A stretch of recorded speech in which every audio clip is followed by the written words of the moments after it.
Hello, my fellow YouTubers and TikTokers. This is Roy back again. I want to get a little bit more about Tesla work here from William Lin. It's a book out called Occult Ether Physics, and it's a little J.J. Thompson in here.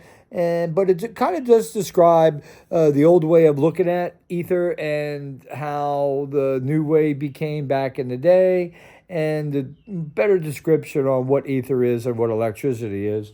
And I guess the end sum out of this would be you can't call electricity, you can't call ether electricity, but you can call electricity ether associated to a body.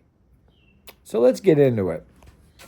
So right here, we're going to bust out with the yellow book, Tesla's Hidden Space Propulsion Systems and Conspiracy to Conceal It, William Lin. Let's bypass the bullshit and let's get into this right here. It says, the nature of electricity. Many people today who read the ether theories get wrong ideas about the old ether physics were referring to when they were attempting to describe the incompressible, perfect fluid. In some minds, this was the ether, but in others, but it was not the ether. But closely related to it, this was electricity. After all, one of Tesla's main inspirations, J.J. Thomson, an ether physicist, he discovered the electron. So, what would a perfect fluid do? It would be able to wet everything it came into contact with, such as protons, and could flow everywhere without resistance.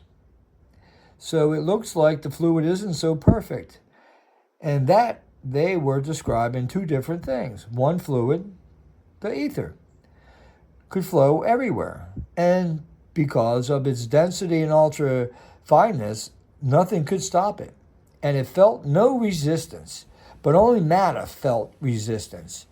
Depending on the circumstances, another fluid, electricity, could flow in certain places and wet only certain things. In order to understand the ether, we must get into to know how electricity more intimately. Just like water, a proton will hold only so much electricity on its surface. But the surface of the protons is probably smaller than the outer area of the ball-shaped swarm or hovering mechanical beast. Powered by a ZPR with a denser algorithmization of bees towards the ball's center. If the swarm of bees is subjected to the wave rainy mist, the etheric wind, the bees must all turn to face into the etheric wind to maintain their formation. The water droplets, electric subcharged charges carried by the electric wind, tend to amalgamate around and front side. Each bees he flops his wings. Will get wet only so much.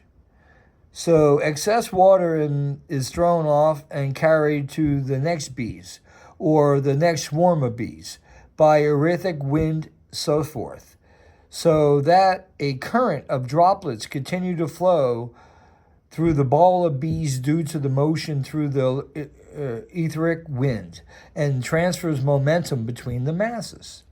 The water tends to come off the larger drops and forms smaller droplets accumulated each bee. As the fluid mechanics, the drop size of the result cohesiveness of the electric fluid, the surface area of each bee and the space between each bee, and all the influences of the final size of the larger drop, the electron, which accumulates enough to form it, and where to mechanically analyze the flow of drops, i.e. quanta, per mass unit, and would have an average rate, the flow of charges, cm of etheric wind for the momentum and determination of the current flow rate. This gets even better, guys. We're almost done. Hang on. Much like the bees as its body, its many electrons and atoms, molecules of plenty of space within the and between, sits at rest on the earth. It moves at a fantastic speed through the universal ether field due to the Earth's rotation, orbit, and motions. In his 1891 AIEE lecture at Columbia College, Tesla said in his permanent part emphasized mind, what is electricity and what is magnetism? We are now confident that electric and magnetic phenomenon are attributable to the ether, and we are perhaps justified in saying that the effect of the static electricity are effects of ether in motion. We may speak of electricity or an electric condition, state, or effect. We must distinguish two such effects, opposite in character, neutralizing each other. For a medium of properties of ether, we cannot possibly exert a strain or produce a displacement. Shazam! Or produce a displacement or motion of any kind without causing in the surrounding medium an equivalent and opposite effect. Incondition determines the positive and negative characters. We know that it acts like an incompressible fluid. The electromagnetic theory of light and all facts observed teach us that electric and ether phenomenon are identical. The puzzling behavior of the ether as a solid to waves of light and heat, and as a fluid to the motion of bodies through it. It certainly explains the most natural and satisfactory manner of assuming that it to be in motion, as Sir William Thomson has suggested, nor can anyone prove that there are transverse ether waves emitted from alternate current machine. To such slow disturbances, the ether, if at rest, may behave as a true fluid.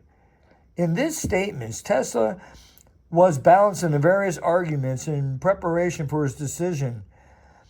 Electricity, therefore, cannot be called ether in the broad sense of the term, but nothing seems to stand in the way of calling electricity ether associated to matter, or bound ether, or the other words that are so-called static charge. A molecule is either associated some way in the molecule.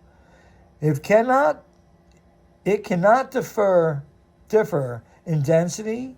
Ether being incompressible, it must therefore be under some strain or in motion. The latter is the most probable. Tesla therefore believes that ether, which was in motion relative to Earth, because of the Earth is in motion. The thing with Tesla has realized that ether possesses electric charges which are deposited on atoms. In supporting the dynamic ether concept, he was supporting the stationary ether concept, since the motion to refer to what was apparent motion of the perceived and the observer on Earth relative to the stationary ether. The importance of cosmic motion and electromagnetic effects of static charges was brought up by Tesla in his lecture. About 15 years ago, proof of Rowland demonstrated a most interesting and important fact, namely that static charge carried around produces the effect of electrical current, and conceiving that electrostatically charged molecules in motion. These experimental facts give the fair idea of magnetism, we can conceive lines of tubes of force which physically exist. Being formed in rows of directed moving molecules, we can see that these lines must be closed, that there must tend to be shortened or expanded, etc. And likewise explains in a reasonable way the most puzzling phenomena of all permanent magnetism and in general has all the beauties of Ampere theory without possessing the vital defect of the same, namely an assumption of molecular currents. Without enlarging further upon the subject, I would say, I look upon all electrostatic currents and magnetic phenomena as being due to electrostatic molecular forces. With that being said, we're getting deeper into why I'm 10 years plus 13, 14, 15 years plus into this, but I think I'm really coming in close. Hey, leave your comments. Hopefully you guys enjoy the little play-by action here, but it kind of describes how we're going to move the energy around. So we're already knowing with the electrostatic, we're dealing with fine, pretty cool stuff. So we're going to be charging through by induction. So this whole setup will start by me just taking a positive rod and coming up and just touching, so it makes both neutral, and then go ahead and just come up close with a positive charge, and it's going to set a chain reaction. The chain reaction is going to set off, and it's going to start to accumulate. This is freaking exciting stuff here. So when objects flow into the ground, positive or negative charge, when they are negative, they will flow into the ground. When they're positive, they will flow from the ground up. And that's why these sides will be oscillating back and forth. Because when there's a negative charge at the bottom here, positive charges will be, electrons will be coming into the system. We're going to be stealing electrons from the ground like no man's business. And when a positive, they will flow from the ground. It takes two neutral charges to create a static charge. Induced charge separation is what we're doing. So guys, leave your comments. Hopefully this is not too boring. And all I'm going to say is, guys, believe. Believe. Not in me. Just in believe that you can do anything.